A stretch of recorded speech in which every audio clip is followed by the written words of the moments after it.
Hello, my name is Colin Dentel-Post, and I'm a planner at the San Francisco County Transportation Authority and the manager of the Downtown Congestion Pricing Study. Thanks for watching this presentation to provide some background information in preparation for our upcoming 6th Policy Advisory Committee meeting for the Congestion Pricing Study. And we're trying this new approach so that we can use more of our meeting time for breakout groups and discussion to get as much of your input as possible. So this is, as a reminder, the overall schedule, and we are right now moving from step 4 in the schedule to step 5. And what we're trying to do here is define some scenarios for further and more detailed analysis, which will happen in step 5, before we then look at those results, see how they stack up against our goals, and come up with some final recommendations in the spring. And as a reminder, beyond this study, there'd be a few years of additional work to implement the congestion pricing program. So we're not talking about implementing this with conditions as they are right now in the middle of our pandemic and recession, but rather planning ahead so that when the pandemic is receding and congestion is returning to unacceptable levels, then we have this tool available to help build the future that we want to see. So the overall objective of this meeting as we move between these steps is to get your feedback on 3 draft congestion pricing scenarios for detailed analysis. And so this presentation is aimed at giving you the background information to help facilitate that discussion. So in this presentation, we will provide some background on the inputs that we are using to inform scenario development. And those include the findings from our modeling and analysis so far, as well as outreach input from all of the outreach we've conducted. And then from those, we will be sharing some draft scenario recommendations, and we'll be grouping these by elements of the program. So for example, how we structure the fee, how the boundary is drawn, and different vehicle types, and then different discounts and exemptions and investments. So we'll be walking through each of these different categories in this presentation and some of those inputs and our recommendations so far. And then ultimately we'll show you and mostly we'll discuss in the meeting 3 draft scenarios for detailed analysis, and we'll use the breakout rooms to really workshop those. So in terms of background, just as a reminder here, these are the goals that we've worked through in the PAC adopted in the spring for a congestion pricing program, with the overall target of reducing car trips downtown during peak hours by at least 15% from peak pre-pandemic levels. And the 4 goals, if we can do that we want to meet, are to get traffic moving, increase safety, clean the air, and to promote equity. And then you'll also perhaps recall our scenario analysis discussions that we've had in terms of the analysis that is informing some of this more detailed scenario development. So we've screened lots of different ideas that you can see here, and that's what's informing some of our discussion at this PAC meeting.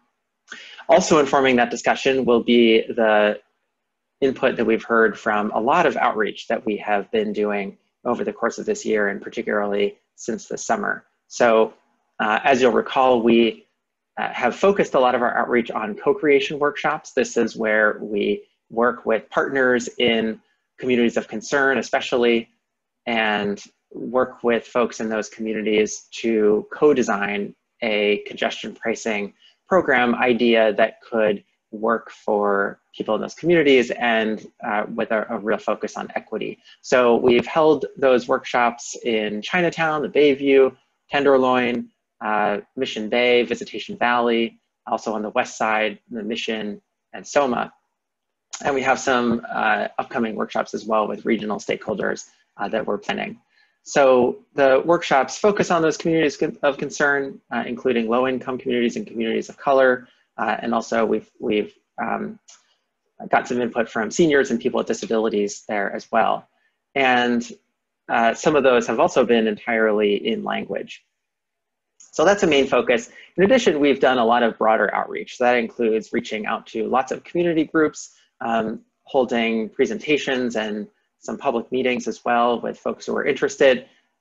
We've also had a digital survey tool that's very similar to the co-creation activity, which was Unclog Fog City. And then we also had a text survey tool as well for folks with less digital access.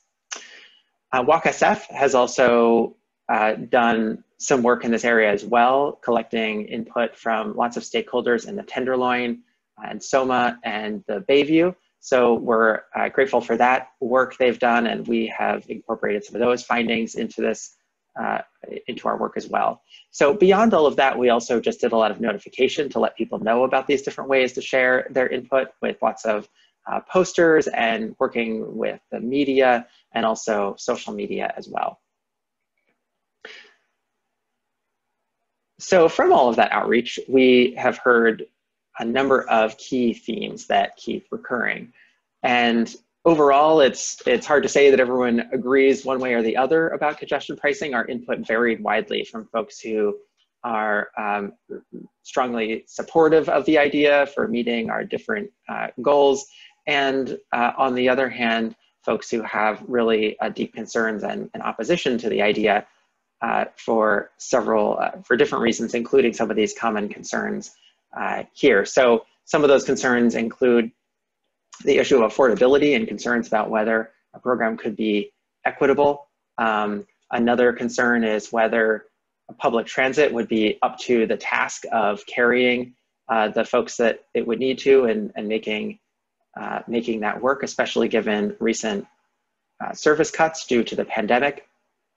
And also what the effects on businesses would be, which are also really hurting during this pandemic and recession. So those are some of the concerns we heard that we've talked to stakeholders about. In terms of the benefits that would be popular, we have heard that transit improvements are one of the main reasons that some folks are excited about this idea, as well as some of the safety and health and overall quality of life benefits, especially for neighborhoods in the central part of the city that tend to get most affected by congestion. The discounts and exemptions and investments that were most popular on the discounts side, the real focus here that was most common was income-based discounts that most folks across all of our outreach or thought that those were most important as priorities with the congestion pricing program. And on the investment side, people were most likely to say that transit improvements and also pedestrian and bicycle safety upgrades were their top priorities for what we should invest in to help meet these goals. So with all of that input in mind, we are now going to move into the element by element discussion here. So starting with the question of whether we should have a scenario that is inbound or two-way, and basically the overall question of how the system would work. The idea of an inbound fee would have a higher fee per crossing, but it would also have a lower average cost across all income groups for people doing their travel. So even though you'd pay a higher rate, overall you would pay less over time with that inbound system in order to meet the 15% trip reduction target. Inbound also has the lowest equipment and operating costs, and it also would generate two-way fee would generate more revenue. So our recommendation for detailed analysis of our 3 scenarios would be to have 2 of them be inbound scenarios and 1 of them to be a two-way scenario so that we can continue. We didn't get a lot of feedback from folks on this idea, so we wanted to keep these both in the mix here. And we also recommend just focusing the charge on the morning and evening weekday peak periods. So another question is what the boundary should look like. And there are 2 options that we've run through our initial analysis tools here so far. And the one on the left here, the Northeast San Francisco cordon, would include all of the most congested streets and a larger zone with Laguna Street as the western boundary and 18th Street as the southern boundary. And then we've also looked at, based on some of the initial feedback, we got a smaller zone that would cut out some of the areas of neighborhoods on the outsides of the northeast cordon. And some of the findings we've seen from those are that we could achieve the same 15% trip reduction within either of those zones on a percentage basis with the same fee level. However, because the smaller cordon is smaller, we'd be talking about fewer total trips to being that 15%. So that means that there would be less reduction in miles driven and less reduction in emissions and crashes. And also there would be less net revenue with a smaller cordon zone. We've also gotten a fair amount of feedback on the boundaries of the zone, particularly from neighborhoods in and around it.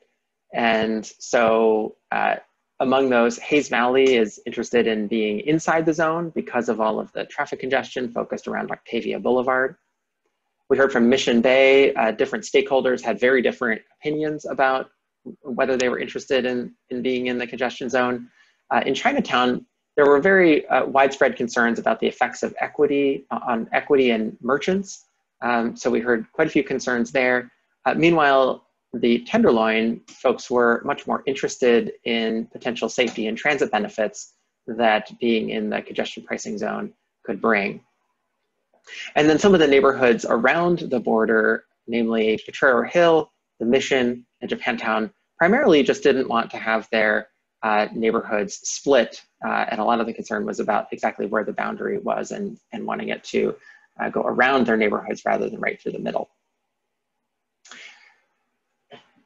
So moving into our next phase of scenarios, our recommendation is to have a zone that's somewhere in the middle here, where we modify the northeast cordon to skirt around some of the, not split some of those neighborhoods, namely Potrero Hill and the Mission and Japantown, so that we have still most of the most congested areas and all of the ramps, but not splitting neighborhoods.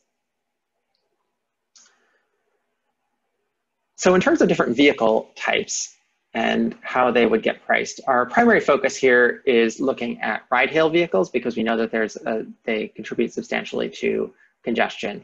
And so two options we looked at here in our analysis include charging a $9.50 fee per mile on top of the cordon charge. And that's the charge that we would need in order to get ride-hail trips down by 15%, similar to our overall goal.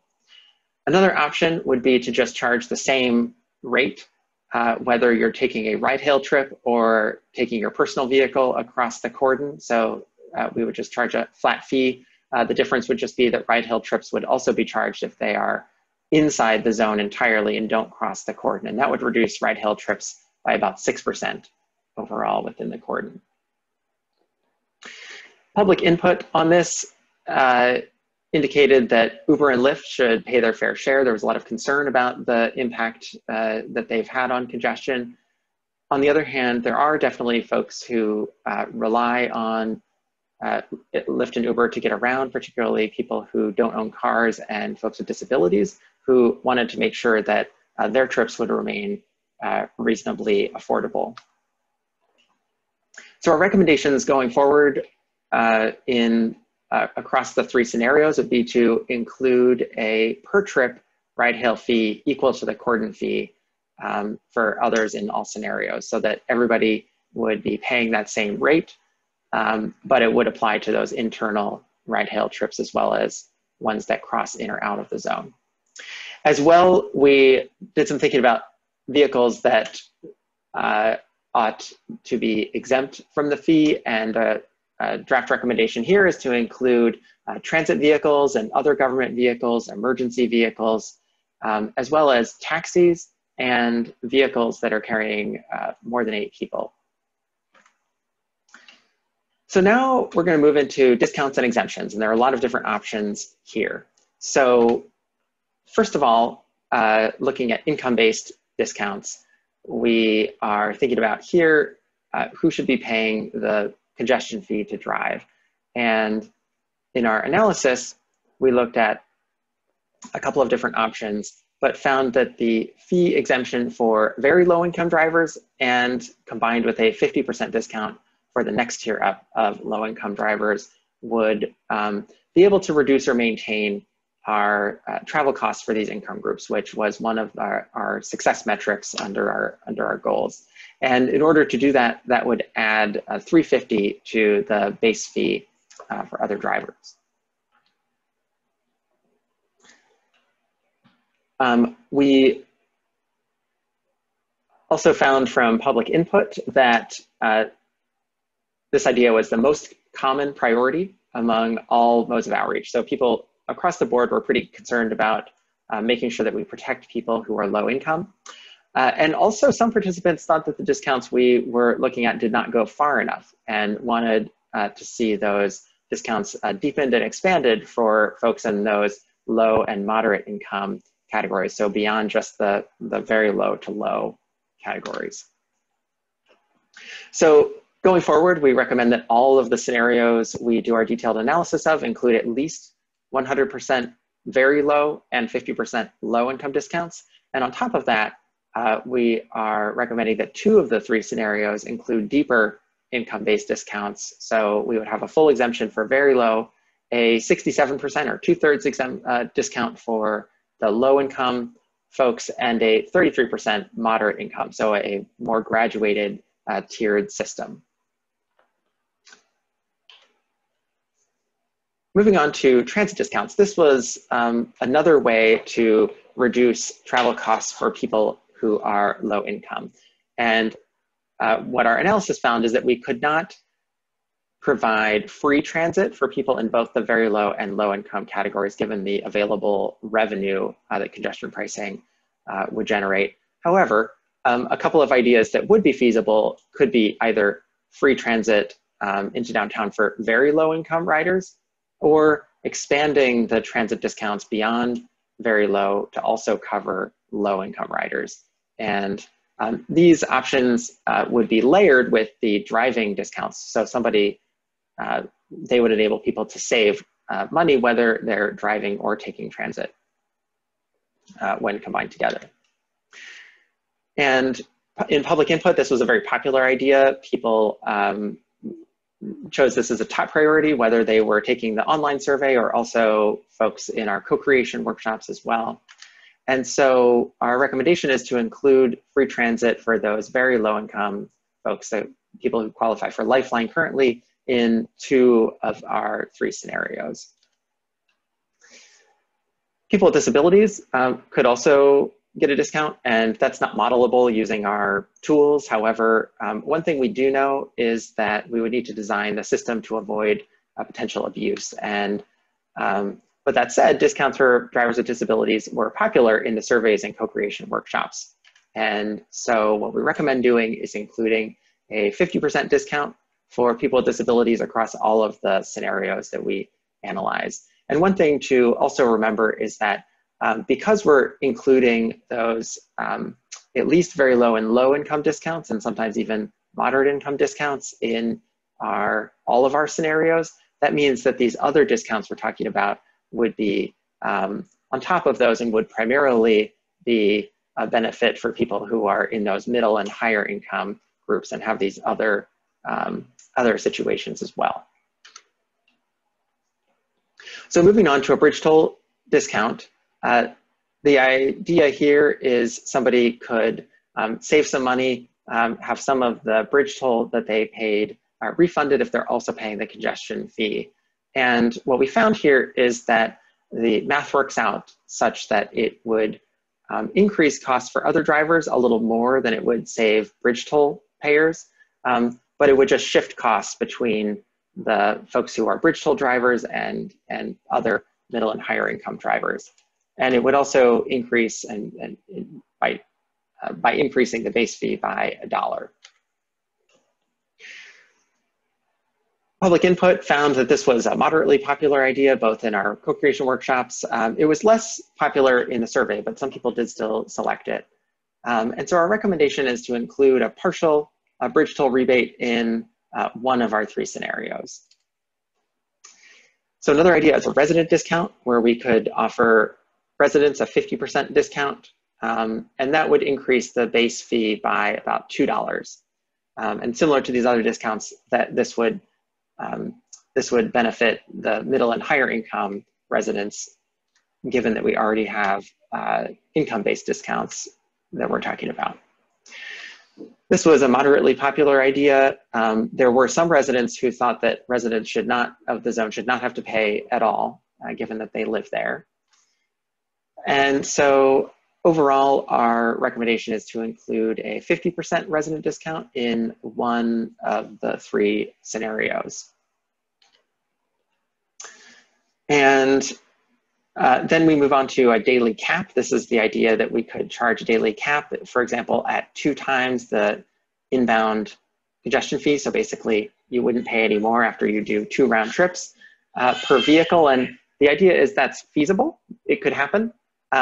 It wouldn't really change the base fee much. And so, and also the public input we heard was that this was moderately popular. Parents in particular shared that they have unique needs where they're often driving to do multiple trips with drop-offs and pickups inside the zone where they would be crossing that boundary. So our recommendation is to include a daily cap at 2 round trips per vehicle in all of the 3 scenarios. And note that this wouldn't apply to ride hail, Uber and Lyft, or commercial fleets. So those are all the discounts and exemptions. And finally, we move on to a short discussion of investments. So the analysis we did has looked at what it would take to alleviate crowding and accommodate the transit ridership increase that we would expect with congestion pricing. And what we find is that the program revenue would be sufficient to do that, and it would entail a 20 to 25% transit service increase.